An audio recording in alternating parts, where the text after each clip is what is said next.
যাদের এখতিয়ার না তারাও আবার সিদ্ধান্ত দিতে চায়, অসাংবিধানিক কাজকর্ম করতে চায়, ঐক্যমত হয়ে সনদ সই করে ভিন্ন কথা বলতে চায়।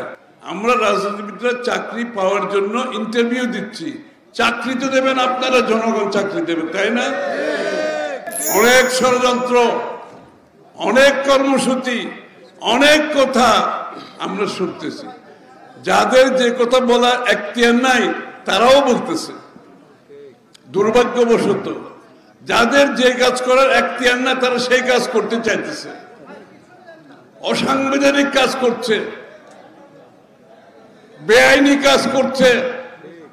যার জন্য শেখ হাসিনাকে আমরা দোষারোপ করতাম যে শেখ হাসিনা সংবিধান মানে না, শেখ হাসিনা আইন মানে না। তো শেখ হাসিনা তো বিদায় করার পরে এখনো তো দেখতে পাচ্ছি সংবিধান মানতে চায় না, আইন মানতে চায় না। তারাও তাদের সিদ্ধান্ত আরেকজনের উপর চাপিয়ে দিতে চায়।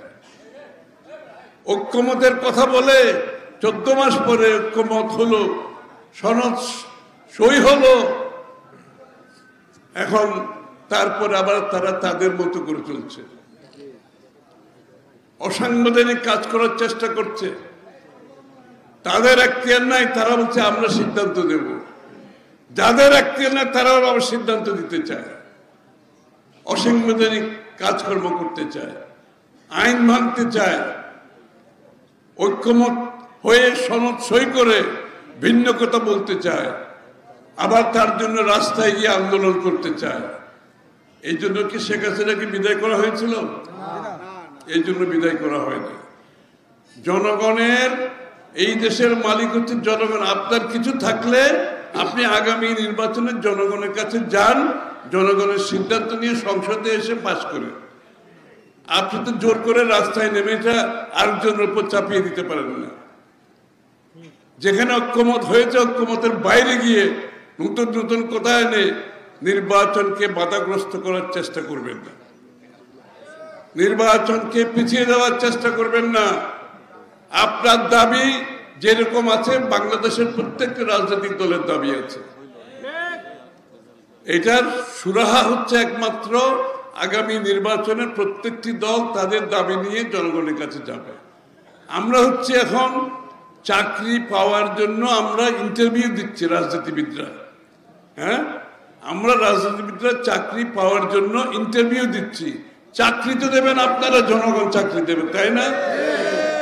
এখন আমি যদি জনগণের কথা বলে আজকে এসে আমি জনগণের মালিক হয়ে যাই, যে দেশের মানুষ জনগণ তার মালিকানার কথা বলে 17 বছর বক্তৃতা দিয়েছি, এখন আমি ঢাকাতে নিজে মালিক হয়ে গেছি। এই সিদ্ধান্ত দিতে হবে, ওই সিদ্ধান্ত দিতে হবে, এটা না দিলে এটা হবে, সেটা না দিলে এটা হবে, নাইলে রাস্তায় নামবো, কর্মসূচি দেব। এদের কি গণতন্ত্রে বিশ্বাস করে এরা? মনে হয় আপনাদের এরা গণতন্ত্রে বিশ্বাস করে? তাইলে শেখ হাসিনাকে বিতাড়িত করার পিছনে এত ত্যাগ আমরা কি জন্য করেছি?